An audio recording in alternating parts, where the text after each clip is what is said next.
우리 다시 한번 마음을 다짐하겠습니다. 주여 말씀하옵소서. 말씀대로 지켜가는 우리 모두가 되기를 축복합니다. 오늘 설교 제목은 전에 하던 대로 기도하였더라. 전에 하던 대로 기도하였더라. 나의 습관이 나의 영성입니다. 나의 습관을 보면은 나의 믿음의 상태를 알 수 있습니다. 위기의 순간에 자신의 본성이 자연스럽게 드러납니다. 그래서 옛날 어른들이 말하기를 나라가 어려울 때 충신을 알고 가정이 어려울 때 현모양처를 안다, 그런 말이 있습니다. 욥이 어려움을 당했습니다.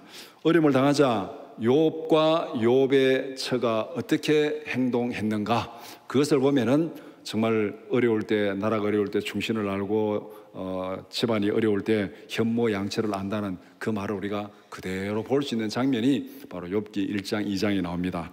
욥기 1장 21절 22절 같이 보겠습니다. 이르되 내가 모태에서 알몸으로 나와 싸운즉 또한 알몸이 그리로 돌아가올지라. 주시니도 여호와시요 거두시니도 여호와시오니 여호와 이름이 찬송받으실지니이다 하고, 이 모든 일에 욥이 범죄하지 아니하고 하나님을 향하여 원망하지 아니하니라. 욥이 모든 재물과 모든 자식들을 한순간에 다 잃어버렸습니다. 다 잃어버리고 나서 욥이 탄식하면서 제 가운데 앉아가지고 하나님 앞에 고백하는 말이 바로 이 말입니다. 주신 자도 하나님이고 가져가신 자도 하나님이니 하나님은 영원히 찬송받을지라. 이 말에 하나님을 원망하거나 불평하지 아니하고 하나님 앞에 범죄하지 않았다. 그러니까 욥의 그 성품, 믿음, 습관이 어떤 것인지를 잘 보여주는, 가장 어려울 때에 그 믿음의 참 진가가 제대로 나타나는 그 믿음의 고백을 하고 있습니다. 그런데 여기에 반해서 욥의 처는 어떻게 고백하고 있습니까? 욥기서 2장 9절 말씀 같이 보겠습니다. 그의 아내가 그에게 이르되 당신이 그래도 자기의 온전함을 굳게 지키느냐 하나님을 욕하고 죽읍비라. 이게 욥의 처가 지금 욥 보고 하는 얘기입니다. 이런 제 가운데서 온몸이 만시장이 돼가지고 이런데도 뭐 믿음을 지켜, 뭐 하나님을 믿어, 뭐 기도해, 야 차라리 하나님 욕하고 죽읍비라. 이렇게 지금 욥의 처가 욥에게 이렇게 말하고 있습니다. 욥의 처의 그 믿음이 어떤 것인지를 우리가 잘 보고 있습니다. 이 자리에 계신 우리 모든 여자 성도님들은 현모양처가 되기를 축복합니다. 믿음 안에서 집안에 어려움이 있고 남편이 어려움을 당하면은 하나님 욕하고 죽읍비라 하지 말고 내가 대신 기도할게, 내가 대신 생명 걸고 기도할게, 걱정하지 마라, 이렇게 말하는 우리 모든 현모양처들이 되기를 축복합니다. 위기의 순간에 드러나는 우리의 습관은 어떤 것입니까? 다니엘의 거울에 우리 자신을 한번 비춰보는 시간이 되기를 바랍니다. 욥기서에서 욥의 고난을 얘기했다면 오늘 본문은 다니엘이 지금 위기의 순간에 딱 닥쳤습니다. 이 다니엘의 거울에 우리의 모습을 비춰보고 우리는 어떻게 해야 될지 한번 우리 자신을 살펴보는 시간이 되기를 바랍니다. 함께 읽은 다니엘서 6장 10절에서 23절을 두 부분으로 나눠서 함께 살펴보고자 합니다. 첫 번째는 다니엘 앞에 놓인 함정 10절에서 15절 말씀, 두 번째는 믿음의 결단에 대한 하나님의 응답 16절에서 23절 말씀입니다. 먼저 10절에서 15절은 다니엘이 직면한 위기를 말씀하고 있습니다. 첫 번째는 위기에 직면한 다니엘의 행동을 말씀합니다. 다니엘은 자기 앞에 닥친 위기가 무엇인지를 알고 있습니다. 그것을 알고도 다니엘의 행동에는 조금도 변화도 없고 흔들림도 없고 두려움도 없고 걱정도 없습니다. 그러면은 그 위기가 그냥 뭐 다니엘이 착각하고 잘못하고 있는 거 아닌가? 그 위기가 뭐 위기도 아니고 그냥 적당히 그냥 뭐 어려움인가? 그것도 아닙니다. 다니엘은 하나님과 사람 앞에서 마음의 흔들림이 조금도 없었습니다. 그 위기가 무엇입니까? 앞에 있는 대로 하나님 앞에서 이 앞에 이제 1절부터 해가지고 그 9절까지 이 다니엘을 시기하는 사람들이 다니엘을 제거하기 위해서 음모를 꾸밉니다. 음모를 꾸미는데 목표는 다니엘을 제거하는 건데 왕 앞에 나가가지고 아이고 왕이 위대하시고 왕이 정말 신이 아닙니까? 신 앞으로 30일 동안 왕 이외에 다른 어떤 신에게도 기도하면은 다 사자굴 속에 던져 넣읍시다. 이 세상에 왕 같은 정말 신적 존재가 어디 있습니까? 왕은 정말 대단하십니다. 이렇게 하니까 왕이 그래 내가 신이지 내가 신. 그래서 막 거기에 붕 떠가지고 막 아첨하는 사람들의 말에 붕 떠가지고 그냥 그렇게 칙령을 딱 발표했습니다. 발표해가지고 앞으로 왕 외에 다른 어떤 신에게도 기도하면은 사자굴 속에 던져 넣는다. 칙령을 딱 발표하고 왕이 얼마나 기분이 좋았겠습니까? 와, 신하들이 나를 이렇게 떠받들어 주는구나. 내가 정말 신이지. 기분 좋게 있는 그 상황입니다. 그런데 다니엘은 지금 위기를 맞이했습니다. 기도하면은 사자굴 속에 던져지는 그런 위기가 다니엘 앞에 닥쳤습니다. 이런 위기 가운데서 다니엘은 어떻게 행동했는가? 10절은 그런 다니엘의 모습을 그대로 표현하고 있습니다. 10절 말씀 우리 한번 같이 읽겠습니다. 다니엘이 이 조서에 왕의 도장이 찍힌 것을 알고도 자기 집으로 돌아가서는 윗방에 올라가 예루살렘으로 향한 창문을 열고 전에 하던 대로 하루 3번씩 무릎을 꿇고 기도하며 그의 하나님께 감사하였더라. 이 조서에 왕의 도장이 찍힌 것, 이 조서가 뭡니까? 앞으로 30일 동안 왕 이외에 다른 신에게 기도하는 자들은 사자굴 속에 던져 넣는다. 이 조서에 도장이 찍힌 것을 다니엘이 알고 있었습니다. 그리고 집으로 돌아가서 창문을 닫고 커튼을 치고 지하실에 숨어서 기도했더라. 그렇게 말하지 않습니다. 전에 하던 대로 예루살렘을 향한 창문을 열고 무릎을 꿇고 하루에 3번씩 하나님 앞에 기도하며 그의 하나님께 원망했더라, 불평했더라, 간구했더라, 아니죠. 감사했더라. 이게 다니엘의 마음과 행동에 조금도 요동이 없다는 것을 보여주는 거예요. 전에 하던 대로 기도하며 감사했더라. 우리가 이 상황에 닥치면은 감사할 수 있습니까? 기도할 수는 있어요. 하나님 정말 힘듭니다. 위기의 순간입니다. 하나님 도와주세요. 간절히 기도하며 부르짖을 수 있어요. 그런데 기도하며 감사했더라. 이거는 정말 급이 다른 거예요. 급이 다른 거. 기도의 급이 다른 거예요. 믿음의 급이 다른 거예요. 정말. 감사했더라. 그렇게 말씀하고 있습니다. 그러니까 전에 하던 대로 하나님께 기도하며 감사했더라. 이것이 다니엘이 위기에 직면한 다니엘의 행동의 모습입니다. 조금도 흔들림이 없고 조금도 불안함이 없고 조금도 두려움이 없고 오히려 이 위기 가운데서도 생명이 지금 죽을 지경 가운데서도 하나님 앞에 감사하는 그 모습, 그것이 앞에서 욥기서에서 주신 자도 하나님이고 가져가신 자도 하나님이고 하나님은 찬송받을지로다. 욥의 믿음의 고백이나 다니엘의 믿음의 고백이나 정말 이게 막상막합니다. 그렇게 다니엘이 하나님 앞에 죽음의 위기 앞에서 전에 하던 대로 기도했고 전에 하던 대로 하나님 앞에 감사했다. 그렇게 말씀합니다. 우리는 이 6장 10절에서 부수적으로 이런 질문이 생깁니다. 왜 예루살렘을 향해서 하루에 3번씩 기도하느냐? 예루살렘 향하지 않으면 안 되냐? 그냥 이런 위기에 지하실 들어가가지고 그냥 그렇게 하면 안 되냐? 왜 예루살렘을 향해서 이렇게 기도하느냐? 이 질문이 우리에게 생길 수 있습니다. 그런데 예루살렘을 향해서 창문을 열고 기도하는 것 자체가 하나님 앞에 믿는 믿음의 고백입니다. 하나님의 약속을 믿고 그렇게 기도하는 거예요. 이 기도하는 모습 자체가 하나님의 약속을 믿고 하나님의 약속대로 기도하는 그것을 보여주고 있습니다. 열왕기상 8장 35절 36절 같이 보겠습니다. 만일 그들이 주께 범죄함으로 말미암아 하늘이 닫히고 비가 없어서 주께 벌을 받을 때에 이곳을 향하여 기도하며 주의 이름을 찬양하고 그들의 죄에서 떠나거든 주는 하늘에서 들으사 주의 종들과 주의 백성 이스라엘의 죄를 사하시고 그들이 마땅히 행할 선한 길을 가르쳐 주시오며 주의 백성에게 기업으로 주신 주의 땅에 비를 내리시옵소서. 이 기도의 문맥이 뭐냐면은 솔로몬이 성전을 완공하고 하나님 앞에 성전 봉헌 기도입니다. 성전 봉헌 기도. 그러면서 앞으로 만일 이 주의 백성들이 이 후손들이 범죄해 가지고 이 땅에서 떠나서 이방의 포로로 잡혀가든지 주의 백성들 하나님 앞에 범죄하고 이 땅에 기근이 닥치든지 가뭄이 닥치든지 전염병이 닥치든지 전쟁이 닥치든지 어떤 때를 불구하고 그들이 이 전을 향하여 기도하면 기도하거든 하나님께서 하늘에서 들으시고 그들의 기도를 들으시고 그들을 지켜주시고 그들을 보호하시고 그들을 치료하시고 그들을 구원해 주옵소서. 이것이 바로 솔로몬이 하나님 앞에 드린 봉헌 기도입니다. 그러니까 다니엘은 지금 이 바벨론에 포로로 잡혀왔습니다. 그가 지금 성전에 갈 수 있습니까? 갈 수 없어요.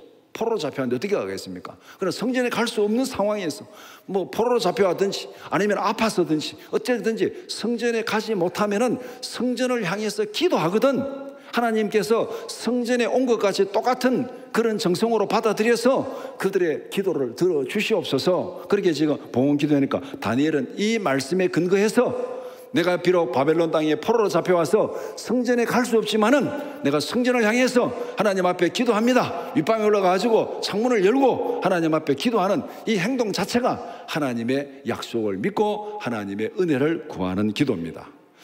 그 다음에 그러면 하루에 3번 기도하는 거, 왜 3번 기도해야 되는가? 한 번 하면 안 되냐? 5번 하면 안 되냐? 또 7번 하면은 7번이 완전수니까 7번 하면 안 되냐? 뭐 이런 그 숫자에 대한 그런 또 궁금증이 있을 수 있습니다. 시편 55편 16절에서 17절 말씀 같이 보겠습니다. 나는 하나님께 부르짖으리니 여호와께서 나를 구원하시리로다. 저녁과 아침과 정오에 내가 근심하여 탄식하리니 여호와께서 내 소리를 들으시리로다. 언제 기도한다 그랬습니까? 저녁과 아침과 정오에. 우리는 아침과 점심과 저녁에 우리가 하루를 계산하는 것과 유대인들이 하루를 계산하는 이 방식이 다릅니다. 유대인들은 해질 때부터 해질 때까지, 이게 하루예요. 해질 때부터 해질 때까지. 우리는 언제입니까? 해 뜰 때부터 해 뜰 때까지. 이거 하루잖아요. 그러니까 해 뜰 때부터 해 뜰 때까지니까 아침, 점심, 저녁이고, 유대인들은 해질 때부터 해질 때까지니까 저녁, 아침, 정오 이렇게 되는 거죠. 그래서 이 말은 다른 말로 말하면 하루를 시작할 때 기도로 시작하고 그 다음에 기도로 동행하고 기도로 마무리한다 뜻이 바로 저녁과 아침과 정오에 하나님 앞에 기도한다는 겁니다. 기도로 시작하고 기도로 동행하고 기도로 마무리하는 그 삶. 그래서 하루에 3번씩 하나님 앞에 기도하는 것, 하루에 3번씩 기도하는 평소의 실력이 진짜 실력인 줄 믿습니다. 다니엘은 죽음의 위기 앞에서도 평소에 하던 대로 그대로 기도했습니다. 이 말은 다른 말로 말하면 조금 더 흔들림이 없다는 말도 되고, 평소에 하던 기도가 위기 앞에서 더할 것도 없습니다. 기도를 더할 것도 없어요. 우리는 보통 막 이렇게 좀 힘들고 어려움이 닥치면 막 기도를 막 더 세게 하잖아요. 더 열심히 하잖아요. 그거는 좋게 말하면은 위기 때 열심히 기도하는 거고, 좀 나쁘게 말하면은 평소에 기도 안 했으니까 더 하는 거잖아요. 다니엘은 평소에 기도하던 대로 하면 돼. 더 할 필요도 없어. 충분하게 평소에도 그렇게 기도한 거예요. 그러니까 평소에 하던 대로 그렇게 기도했습니다. 진짜 영성의 고수는 삶으로 실천하는 믿음의 사람인 줄 믿습니다. 이 시간 저도 여러분도 다니엘의 거울에 비추어서 우리가 생활로 실천하는 영성의 고수들이 되기를 축복합니다. 두 번째는 다니엘에 대한 무리들의 고소입니다. 무리들이 다니엘 집 주위에 진을 쳤습니다. 이제 그들이 왕을 막 이렇게 해가지고 이 왕 앞에 막 아부해가지고 그 칙령을 발표하는 데까지 성공했잖아요. 이 칙령만 발표되면은 자기들이 끝났다 생각하는 거죠. 칙령이 발표되었습니다. 그래서 이 사람들이 지금 주위에 진을 치고 있습니다. 다니엘 집 주위에 그냥 모든 방송사, 신문사, 기자들이 그냥 카메라를 들고, 그 다음에 유튜브 사람들이 카메라를 들고 막 장사진을 치고 있습니다. 지금 다 와가지고 지금 다니엘이 기도 하나 보자고 막 지금 카메라 들이대고 막 그렇게 막 좌파 유튜브도 와 있고 우파 유튜브도 와 있고 막 다 와 있어요. 지금 한 사람도 막 그러니까 거기에 막 다 이렇게 하고 있습니다. 다니엘은 그것을 알고 있습니다. 왕의 칙령에 조사가 찍힌 것도 알고 있고, 자기 집 주위에 모든 사람들이 카메라 들이대고 지금 어떻게 행동하는가 보려고 막 찍으려고 하는 거 그것도 알고 있습니다. 그럼에도 불구하고 다니엘은 전에 하던 대로 하루에 3번씩 창문을 열고 무릎을 꿇고 기도하고 하나님께 감사하였더라, 그렇게 말하고 있습니다. 그러니까 거기에 카메라를 들이대고 있던 사람들은 어떻게 됩니까? 바라바라 증거를 잡았다 이제 막 다 찍었습니다. 막 순간적으로 막 셔터가 터지고 막 난리가 났어요. 막 그냥 다 찍었습니다. 그래가지고 이제 무리들은 확실한 증거를 잡았잖아요. 속된 말로 빼박이잖아요. 빼도 박도 못한 증거를 딱 잡았습니다. 이 증거를 확보한 무리들은 이제 왕께로 몰려갑니다. 왕이 내린 금령을 근거로 해서 다니엘을 처벌하소서. 다니엘이 왕을 무시했습니다. 왕이 내린 금령을 무시했습니다. 금령이 무엇입니까? 왕이요, 지금 12절에 있는 대로 앞으로 30일 동안 왕 이외에 다른 어떤 신에게 기도하면은 사자굴 속에 던진다고 하지 않았습니까? 이 금령을 내린 것을 다니엘이 알고도 지금 왕 바로 밑에 최고의 총리인 이 총리가 왕을 무시하고 금령을 무시하고 이렇게 기도했습니다. 그러니까 이 칙령대로 다니엘을 사자굴 속에 던져 넣으셔서 이렇게 지금 요구를 합니다. 무리들의 요구를 들은 왕은 깊은 고민에 빠졌습니다. 다니엘을 구하기는 구해야 되겠는데 방법이 없습니다. 하루 종일 고민했지만은 마땅한 해결책을 찾을 수가 없습니다. 다니엘을 시기하던 사람들의 계획이 성공했습니다. 다니엘은 시기하는 사람들이 설치한 덫에 걸려들었습니다. 왕도 도망할 수 없는 외통수에 걸렸습니다. 다니엘은 영락없이 사자의 밥이 될 수밖에 없습니다. 왕도 피할 수 없고 다니엘도 피할 수 없고 이제는 그야말로 다니엘이 갈 길은 사자굴밖에 없습니다. 이것이 다니엘 앞에 놓인 함정이었습니다.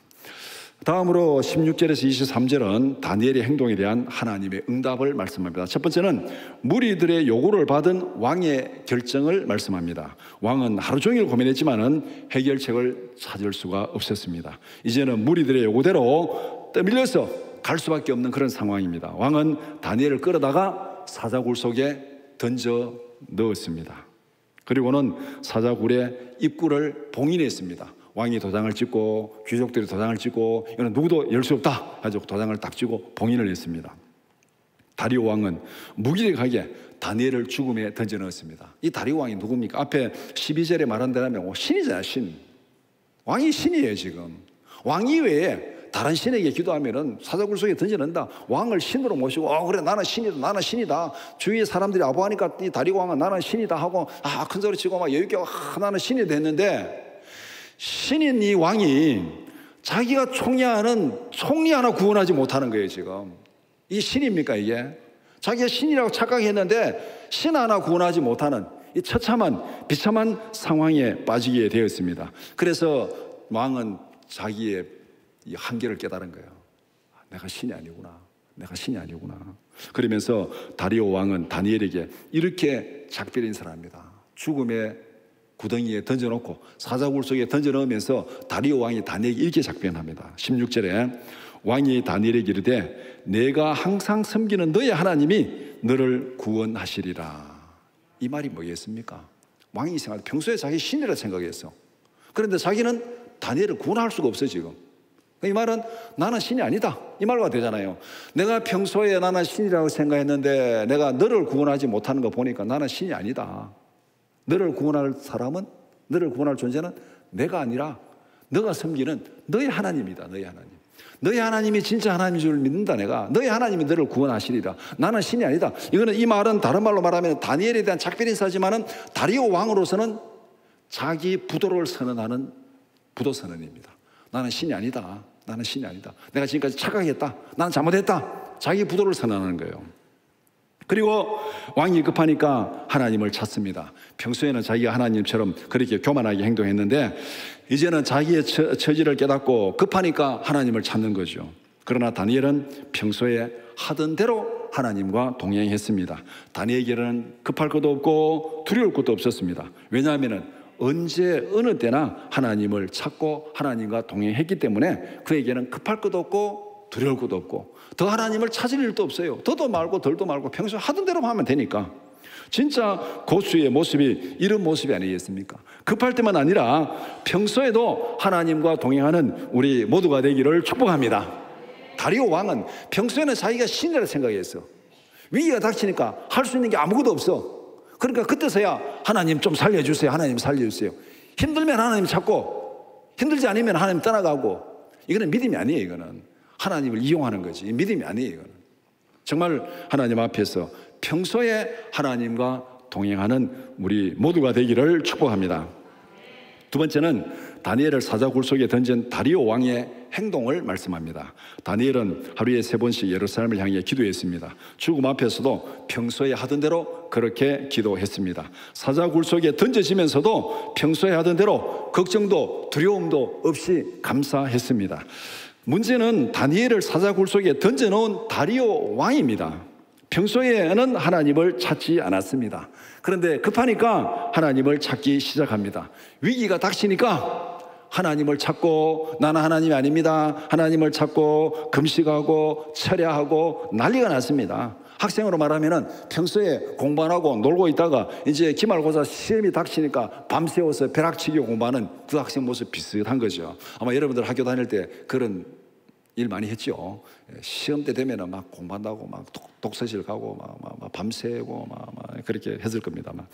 다니엘을 사자굴 속에 던지는 왕이 어떻게 행동하고 있습니까? 18절 말씀에 제가 한번 읽어드리겠습니다. 왕이 왕궁에 돌아가서는 밤이 새도록 금식하고 그 앞에 오락을 그치고 잠자기를 마다하니라. 얼마나 지금 간절하게 겸손하게 지금 하나님 앞에 기도하고 있습니까? 철야하고 금식하고 막 그렇게 하나님 앞에 부르짖고 있는 이 모습, 밤새도록 잠자기를 거절하고, 우리는 보통 철야한 다음에 중간에 막 졸기도 하고 막 또 이렇게 막 자다가 뭐 또 그렇게 하는데 지금 이 왕은 급해가지고 막 금식하고 철야하고 오락을 그치고 막 밤 꼬박 세우면서 그렇게 하나님 앞에 지금 막 간절히 기도하고 있습니다. 그 다음에 19절 20절 어떻게 하겠습니까? 이튿날에 왕이 새벽에 일어나 급히 사자굴로 가서 다니엘을 부르고 있습니다. 이게 밤새도록 철야 금식이라는 것도 모자라가지고 새벽 일찍이 사자굴도 앞에 가가지고 지금 새벽기도까지 하고 있는 거예요. 지금 이 새벽기도까지. 새벽에 일찍이 사자굴 앞에 가서 지금 다니엘을 부르고 있습니다. 하나님이 살려줬냐 하고 지금 새벽기도까지 하고 있는 거. 얼마나 급했으면은 철야 금식 새벽기도 평소에 하지도 않던 이런 기도를 지금 열심히 하고 있습니다. 그리고 하나님을 찾으면서 다니엘을 부르고 있습니다. 평소에 준비하지 못한 사람은 위기가 닥치면 너무나 다급해집니다.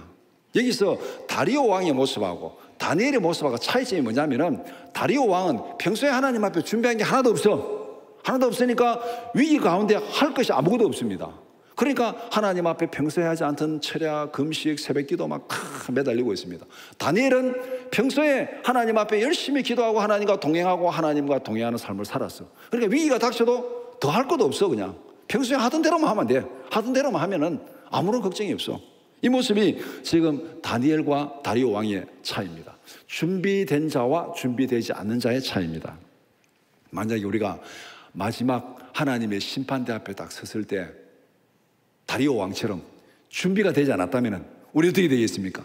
그때 막 급하게 두려워하면서 허거지거 살려주세요 막 빌어도 그래서 이미 끝났어.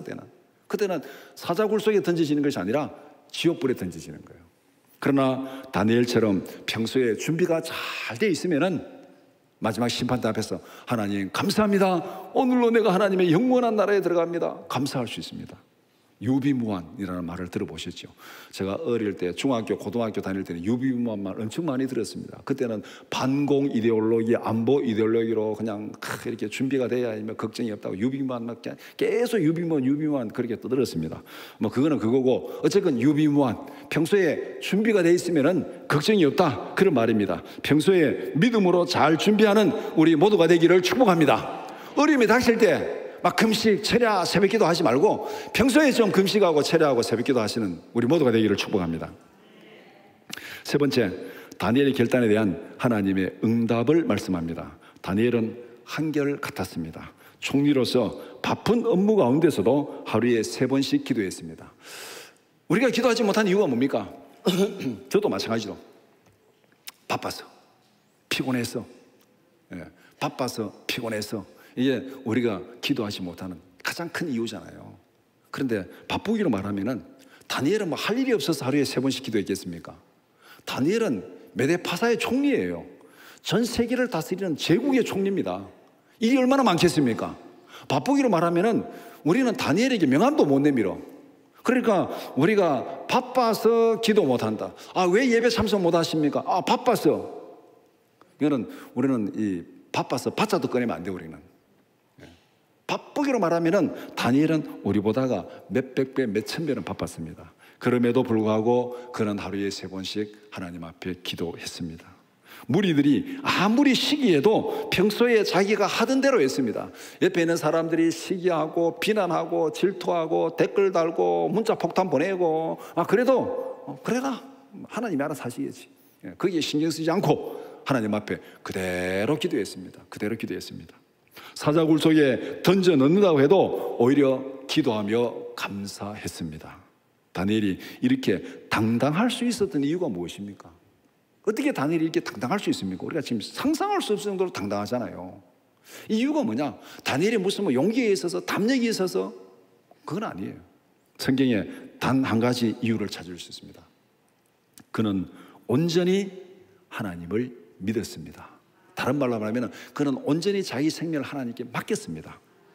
그는 뜻을 정하고 하나님 앞에서 인생의 결단을 내렸습니다. 다니엘서 1장에 가면은 다니엘이 예루살렘에서 바벨론으로 포로로 잡혀왔어요. 포로로 잡혀와서 다니엘이 가만히 보니까 앞으로 10대 중반에 지금 이 포로로 잡혀왔는데 다니엘이 생각을 해보니까 앞으로 내가 살고 죽는 것은 내 결정권에 달린 게 아니다. 내가 포로로 잡혀왔으니까 이스라엘이 만약에 뭐 바벨론에서 반역을 하고 뭐 반란을 일으키면은 인질로 잡혀온 자들은 죽는 거예요, 그냥. 그러니까 다니엘이 어떻게 잘한다고 살 것 아니에요. 지금 국제 정세에 따라서 다니엘은 죽을 수도 있고 살 수도 있고, 그러니까 내가 앞으로 살아가는 것, 죽고 사는 것은 내 손에 달린 게 아니고 내 결정권에 달린 게 아니다. 내가 죽고 사는 것은 전적으로 하나님께 달려있다. 하나님이 살려주면 살 것이고 하나님이 죽으면 죽을 것이다. 내가 어떻게 행동하든지 내가 어떻게 처신하든지 그게 중요한 것이 아니다. 하나님이 살려주면 사는 거고 하나님이 죽이면 죽는 거다. 그러니까 앞으로 나는 어떻게 살아야 되는가?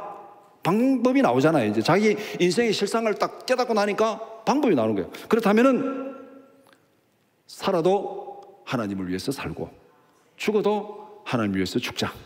이게 이제 다니엘이 내린 결정이에요. 자기 인생을 보니까 살고 죽는 게 하나님 손에 달려 있어. 하나님 살리면 사는 거고 하나님 죽이면 죽는 거야. 그러면은 앞으로 내가 살아가는 방법은 살아도 하나님을 위해서 살고 죽어도 하나님을 위해서 죽자.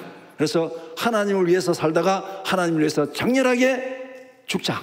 이것이 지금 다니엘이 내린 결론입니다. 인생을 처음 시작할 때 10대 중반에 바빌론의 포로로 잡혀와서 내린 결론.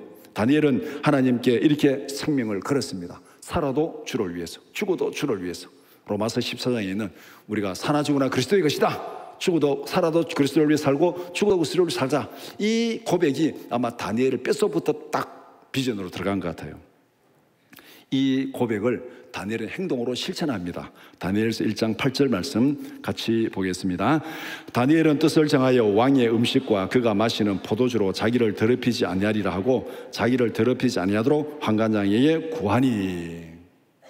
이게 지금 포로로 잡혀와서 첫 출발입니다. 첫 출발, 왕궁에다 데려다가 좀 똑똑하게 보여가지고 좀 여러분들 교육을 시켜가지고 앞으로 좀 써먹어야겠다 하고 왕이 이제 이렇게 특혜를 베풀어 주는 거예요. 특혜를 베풀어 주는데 얼마나 특혜를 베풀어 주냐면은 왕이 먹는 음식과 똑같은 걸 주는 거예요. 포로에게, 노예에게 대단한 특혜 아닙니까 이게? 그런데 다니엘이 딱 볼 때는 이게 아니에요. 자기는 하나님을 위해서 살다가 하나님을 위해서 죽자 하고 딱 결정을 했는데 이 왕이 먹는 음식은 우상에게 드려진 제물이야 이게. 그러니까 다니엘은 우상으로 나를 더럽힐 수 없다. 나는 우상으로 더럽힐 수 없다. 나는 하나님을 위해서 살다가 하나님을 위해서 죽는다. 그러니까 우상으로 더럽힐 수 없다. 왕이 주는 음식을 거절합니다. 왕이 주는 음식을 거절하면 그날로 죽음이에요. 이거는 왕이 생각할 때 어떻습니까? 이 건반지 놈들 봐라 이거. 좋다 하고 귀엽다 하고 특혜를 베풀어주니까 정신없네 이게. 왕이 주는 음식을 거절해. 그날로 딱 죽는 거예요. 그냥.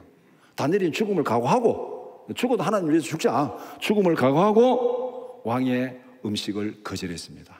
이렇게 10대 중반에 다니엘이 결단하고 인생을 출발했습니다. 그러면은 다니엘의 노년에 어떻게 됐겠습니까? 그렇게 믿음으로 살아간 다니엘이 바벨론에서 권력을 얻고 메데파사에서 권력을 얻고 총리가 됐습니다. 부자가 됐습니다. 막 명예를 얻었습니다. 그러면은 보통 우리 같으면 어떻습니까? 이 믿음에서 벗어나잖아요. 권력을 얻고 부자가 되면 그다음 하나님 잊어버리고 뭐 적당히 방탕하고 그렇게 살아가는데 이 초지일관이 아니고 그냥 초심을 잃어버리고 그렇게 타락하는 것이 인간의 본성이에요. 그런데 다니엘의 노년은 어떻습니까? 오늘 본문은 다니엘 인생 말년입니다. 80대 인생 말년에 다니엘이 어떻게 고백하고 행동합니까?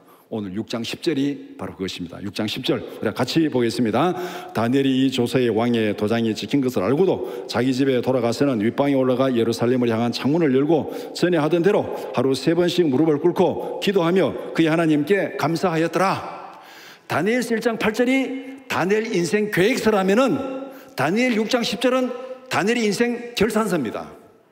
계획서와 결산서가 딱 일치하는 거예요. 이 말은 다른 말로 뭐합니까? 일평생 동안 그는 하나님 앞에 초질관 살아왔다. 한 번도 하나님에서 이탈하지 않았고 믿음에서 이탈하지 않았고 하나님을 위해서 살다가 하나님을 위해서 죽겠다. 이 신념으로, 이 믿음으로 초질관 살아온 것을 우리에게 분명히 보여주고 있습니다. 이런 다니엘의 믿음의 결단에 하나님은 어떻게 응답하셨습니까? 22절 말씀, 22절 같이 읽겠습니다. 나의 하나님이 이미 그의 천사를 보내어 사자들의 입을 봉하셨으므로 사자들이 나를 상해하지 못하였사오니 이는 나의 무지함이 그 앞에 명백함이오며 또 왕이여 나는 왕에게도 해를 끼치지 아니하였나이다 하니라. 이렇게 생명 걸고 살아도 하나님을 위해서, 죽어도 하나님을 위해서, 하나님을 위해서 사자굴 속에 들어가니까 하나님이 어떻게 응답했습니까? 미리 천사를 딱 보내가지고 사자들 잎을 다 봉했습니다. 다 봉했어요. 그러니까 이때 사자들이 얼마나 괴로웠겠습니까? 사자들이 고문을 당한 거예요. 보통 이렇게 사자굴 속에 던지는 행보를 가할 때는 사자들을 한 열흘 동안 굶깁니다. 그냥 그래야 팍 잡아먹을 거 아닙니까? 사자들을 굶겨가지고 지금 다니엘을 딱 집어넣었는데 사자들이 볼 때는 아우 먹을 거리가 들어왔어요. 먹어야 되는데 천사가 입을 딱 봉하고 있으니까 먹기는 먹어야 되는데 먹지도 못하고 배는 쪼록쪼록 그러고 사자들이 고문을 당하는 그런 일이 지금 여기에서 벌어진 거예요.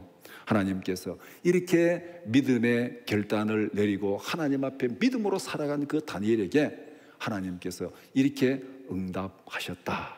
그것이 오늘 본문의 결론입니다. 우리에게도 이런 응답이 있기를 축복합니다. 우리에게도 이런 은혜가 있기를 축복합니다. 평소에 하나님을 믿고 하나님의 믿음대로 살았더니 하나님께서 나와 동행하시고 나를 지켜주시고 나를 인도하셨다. 이런 간증이 우리의 믿음의 고백이 되기를 축복합니다. 그래서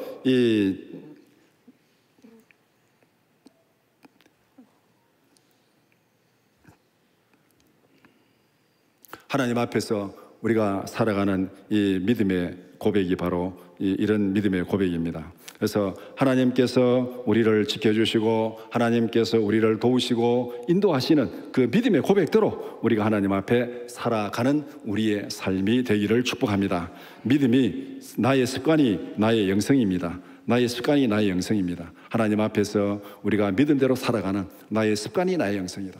처음에 제가 말씀드린 나의 습관이 나의 영성이다. 내가 살아가는 평소의 삶이 나의 믿음을 증명합니다. 나의 삶이 평소에 나의 믿음을 증명합니다. 종교의 역자 루터는 이렇게 말했습니다. 하나님께 갈 때 우리의 기도문을 가지고 가지 않는다. 하나님께 갈 때 우리의 기도문을 가지고 가지 않는다. 하나님 앞에 설 때 우리는 기도문이 아니라 가계부를 제출할 것이다. 기도문이 아니라 가계부를 제출할 것이다.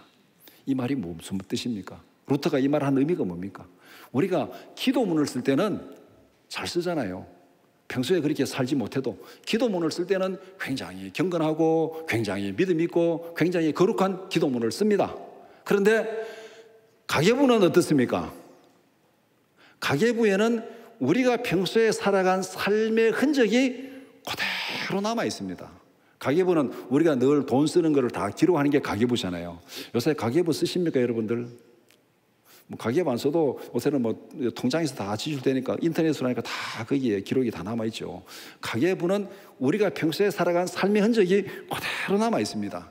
가계부를 보면은 이 사람이 어디에 갔는지, 뭐를 먹었는지, 어디에 여행을 했는지, 어디에 돈을 썼는지, 무슨 영화를 봤는지 다 나와요. 거기에 다 나옵니다. 그래서 요새 무슨 뭐 정치인들이 뭐 죄를 짓거나 뭐 할 때 검찰에서 하는 일이 뭡니까?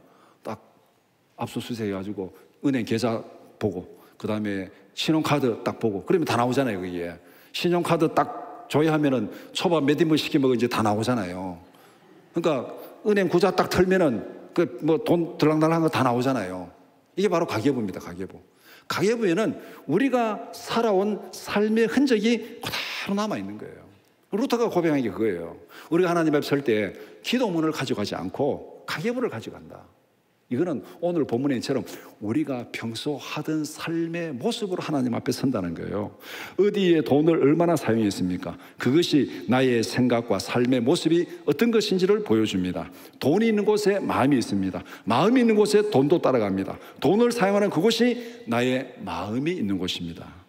돈을 쓰는 습관이 내가 살아가는 삶의 습관입니다. 어디에 돈을 쓰는지 그 습관이 나의 믿음이요 나의 영성입니다. 평소에 생활하는 모습이 하나님의 기쁨이 되기를 축복합니다. 기도문이 아니라 나의 가계부가 하나님 앞에 기쁨이 되기를 축복합니다. 그것이 다니엘 6장 10절입니다. 오늘 본문 전체는 처음도 다니엘 6장 10절이고 끝도 다니엘 6장 10절이고 전부 다 다니엘 6장 10절입니다. 우리 다시 한번 읽겠습니다. 다니엘이 이 조서에 왕의 도장이 찍힌 것을 알고도 자기 집에 돌아가서는 윗방에 올라가 예루살렘으로 향한 창문을 열고 전에 하던 대로 하루 3번씩 무릎을 꿇고 기도하며 그의 하나님께 감사하였더라. 평소에 살아가는 나의 모습이 하나님께 드리는 기쁨의 산 제물이 되기를 축복합니다.